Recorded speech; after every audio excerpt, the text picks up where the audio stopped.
Good morning, Sean Campus. Welcome to our coffee hangout. Hope everybody's doing well and having a good week.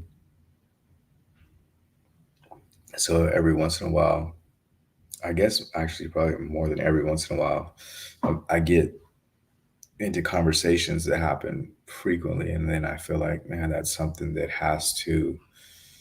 we have to do a video about right now. And so, this is one is how do I be supportive, or how am I going to support my partner who's anxious? And those aren't always going to be your words, but the goal in our relationship is to somehow get to a place where we feel peaceful and feel like our relationship is moving together, and that your home life is a place that you want to be a part of, and that you feel in control, and you feel like you're making a difference there, right? That that it's a good place to be, right? And so, but too often, we as individuals are dealing with a lot of things, and anxiety happens to be one of those, but it manifests in different ways. So let's go over what we see first, and then let's go over how we can be next to it. And so the first thing is, when somebody's anxious, it's going to look different. And here's the idea behind um, anxiety, or what could happen. So, first of all, anxiety doesn't have to look like a certain thing that you think that it looks like. For instance, it doesn't need to look like somebody's always worried about something, or showing that they're worried about something. Sometimes it could be that they are shutting down, and that could be their response to the hardship. So, how does anxiety happen? Well, anxiety happens because um, uh, well, there's two reasons actually that I'll give you guys. One is because we're looking far in the future, or even it could be a moment in the future, and we're thinking that somehow we need to be able to protect ourselves from whatever that thing or that situation is. And so our bodies go into a fight or flight mode scenario, to try to protect us, and so we start interacting that way. So that's one, is us trying to anticipate what's going on. And then another way that anxiety kind of shows up, and gives us that same kind of fight or flight experience, is um, when we are reflecting on, or whenever we're well aware of, or our body is well aware of, things that have happened in our past. And so, in both cases, our mind kind of is aware of something that's going on in the future or in the past. And then, for whatever reason, our body is picking up the idea that, hey, we got to save you. And so we need to get into a mode of savior, right? And whatever your modes are, and so or whatever your partner's modes are, each person will be a little bit different. That's what's going on. So, too often, when you go to try to support, you just see the presentation of something, and then you want to try to fix it. And that's the first step. Is one is acknowledging that this isn't something that you necessarily need to try to fix.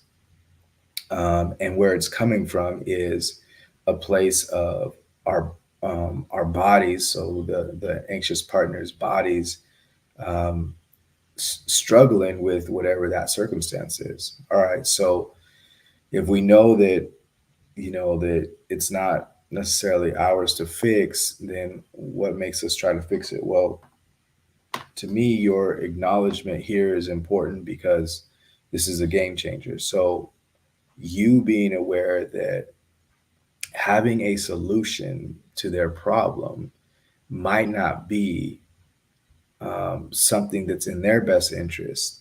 And matter of fact, it accidentally might be something that you're trying to attempt so that you can be more comfortable. And that's something you have to check in with, because a lot of times we're trying to fix things as a partner in an anxious relationship. And as we go to try to fix things, we're not really seeing our partner or what their experience is. And so you might have a good solution, like your partner might be, will be a good anxious example. Your partner might say, I'm worried about you leaving me, right? And you might come up with all the logic in the world to say, I'm not leaving you. Like, why would I do this and this and this? And try to make sense of the scenario. Well, this is not something that makes mental sense or thoughtful sense. It's something that's an emotional sense maker. So there isn't a response for that. But you might try to minimize what their concerns are and minimize how much sense it makes just because that uncomfortable of them not being in a stable place at the moment. And so I want to do away with that part. I want to make sure that we know like it's not about you fixing your anxious partner or making sense of their hardship for them so they can feel better, so that you can feel better, right? And so if you can take that out of the equation, that's going to take you a long way, right? And the place that we want to be is we want to be in a place of understanding where that anxiousness comes from. If we go back to how we initially started explaining it, is that anxiousness comes from three things. Well, it comes from the idea that we're looking in the future or paying attention to the past, but it triggers something in our body that's really important, and that's the part where we want to try to be supportive. So, what pieces do the past or the future start pulling on? What do they start yanking on? Well, they start yanking on one of three things. One is significance, like feeling not important. Another one is feeling powerless, and another one is feeling disconnected, right? Or feeling like there's going to be abandonment. So these don't need to make sense. They don't need you to say like, well, that is happening or it isn't happening. It just needs to make emotional sense to the body and the person who's experiencing the anxiety. So as you go to interact, it's less about you trying to fix the scenario and more about you growing your relationship in the scenario. Because growing your relationship in the scenario happens to be a security bringer, right? It happens to be a connecting factor, and it happens to be something that gives us a sense of control over our life because it helps us to focus in on the things that we actually do have control over building in our lives. So, as we're going to be supportive, it's less about trying to make our partner feel better, and it's more about us growing ourselves into a person who is producing things on the inside. That way, our partner can have that goodness on the outside. So, what will make you struggle? Here's what's going to make you struggle.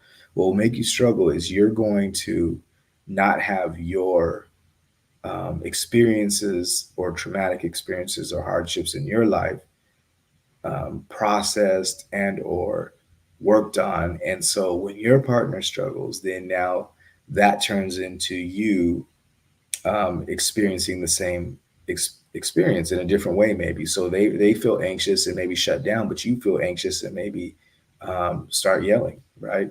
And so there's somehow a anxious gets anxious scenario because you haven't gotten to a chance of or to a place of processing your experiences in life. All right, so that's a huge game changer if you're willing to go and look at what makes these things hook me, what makes it hard for me to be in that scenario when my partner is having a hard time, and what does it bring up for me, and you process that. Now you can go back into the relationship, and here's what it all should look like that would be useful to your relationship. When your partner is going through a moment of anxious, no matter how it's presenting, whether it's a shutdown, whether it's um, a higher activity, whatever that scenario is, when your partner is going through those anxious moments, being able to listen and hear, being able to ask, be curious, right? Not asking so that you can solve, but asking so you can hear. Being willing to stay in it without trying to change it, right?